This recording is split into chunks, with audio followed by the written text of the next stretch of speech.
तो सीबीएसई ने अनाउंस कर दिया है date sheet for class 10th and class 12th। मैं अभी आपको सारी वो इंपॉर्टेंट डेट्स दिखाऊंगा जो हर एक क्लास 12th के बच्चे को पता होनी चाहिए। और यहां पे हम एक और चीज पे डिस्कशन भी करेंगे डेट शीट को देखने के बाद में कि आप इतनी लंबी जो आपकी बोर्ड एग्जाम्स खींची जा रही है क्लास 12 की, उसके साथ में नीट की प्रिपरेशन को कैसे करेंगे। क्योंकि आप सोचोगे कि इतने लंबे समय तक हम तो मेंटली एंगेज हो जाएंगे बोर्ड्स में, फिर हमारी नीट की एग्जाम हैम्पर होगी। तो बिल्कुल टेंशन लेने की जरूरत नहीं है। सबसे पहले हम डेट शीट को देख लेते हैं कि इसमें कौन सी डेट को क्या एग्जाम है। तो ये ऑफिशियल डेट शीट आपके सामने है। आप कोई भी एरे गेरे कोई भी गूगल पे सर्च करके स्क्रीनशॉट पे भरोसा मत करिएगा। आपको ये डेट शीट चाहिए, अभी हमारे टेलीग्राम को ज्वाइन करो और आपको कमेंट बॉक्स में मेरी कम्युनिटी भी दिखेगी, वहां पे ज्वाइन कर लो। मैं अभी ये पीडीएफ वहां पे अपलोड कर दूंगा। चलिए शुरू करते हैं।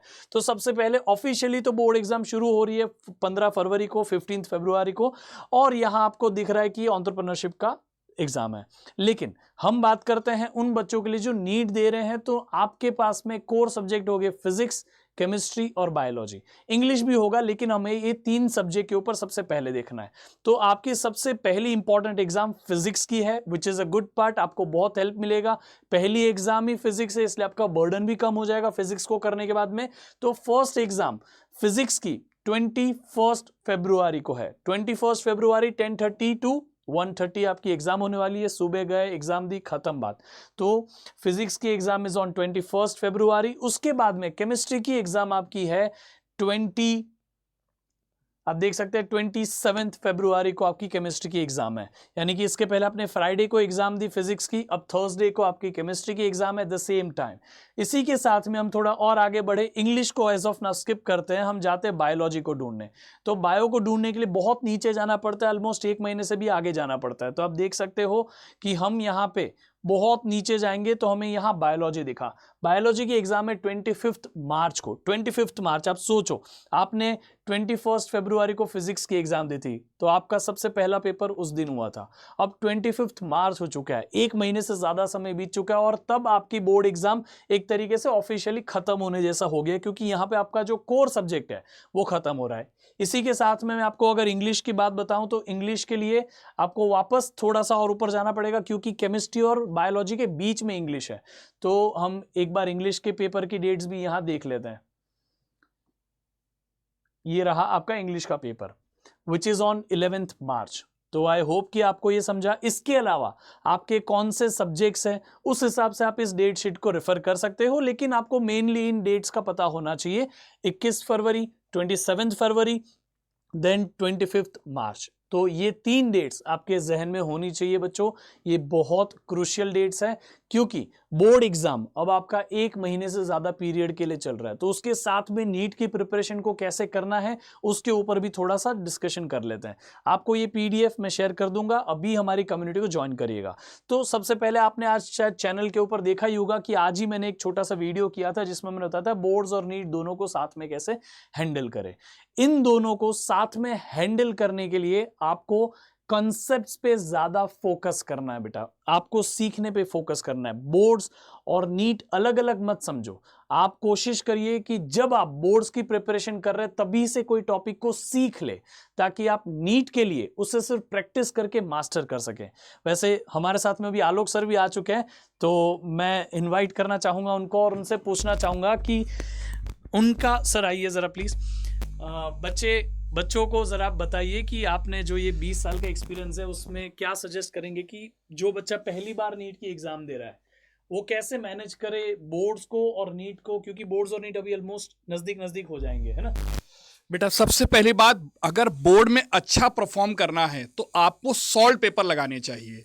आप अभी से सॉल्व पेपर लगाइए और लास्ट 5 ईयर में किस तरह के क्वेश्चन पूछे गए हैं उनको देखिए।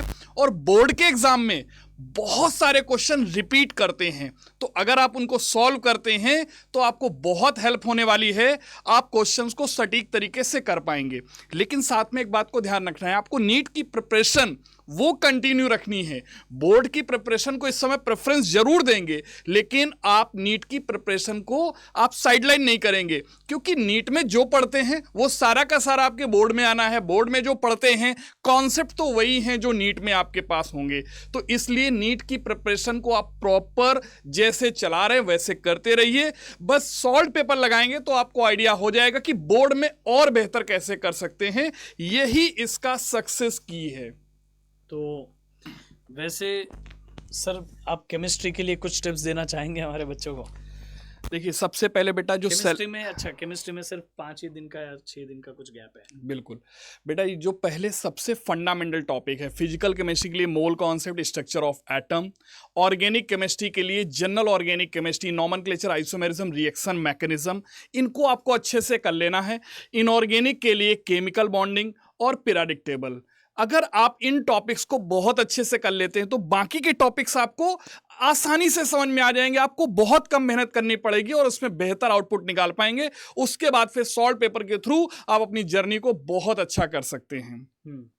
और वैसे ही मैं फिजिक्स के लिए भी आपको सजेस्ट करना चाहूँगा। वैसे अगर अर्शप्रीत मैम होते तो वो भी आपको यही सजेस्ट करते हैं कि सबसे पहले आप इलेक्ट्रोस्टैटिक्स को स्ट्रॉन्ग कर लीजिए। जितना आपका इलेक्ट्रिसिटी मतलब इलेक्ट्रोस्टैटिक्स वाला पार्ट स्ट्रॉन्ग होगा, उतना ही आपका मैग्नेटिज्म वाला पार्ट स्ट्रॉन्ग होगा। Electric potential, electric field, magnetic field, ये सारी चीज़ें ना कहीं रिलेट करती है। इलेक्ट्रिक डाइपोल, मैग्नेटिक डाइपोल, ये सब आपको सिमिलैरिटी देंगे, तो आपको मैग्नेटिज्म आसान लगेगा। तो इसलिए इलेक्ट्रोस्टैटिक्स स्ट्रॉन्ग रखिए। दूसरा, मॉडर्न फिजिक्स को स्ट्रॉन्ग करिएगा। मॉडर्न फिजिक्स इज इजी, उसमें से अच्छा स्कोर ला सकते हैं, तो प्लीज़ उस पर ज़रा फोकस करिएगा कि वो छोटा सा पार्ट सीख के आप ज़्यादा मार्क्स कैसे ला सकें।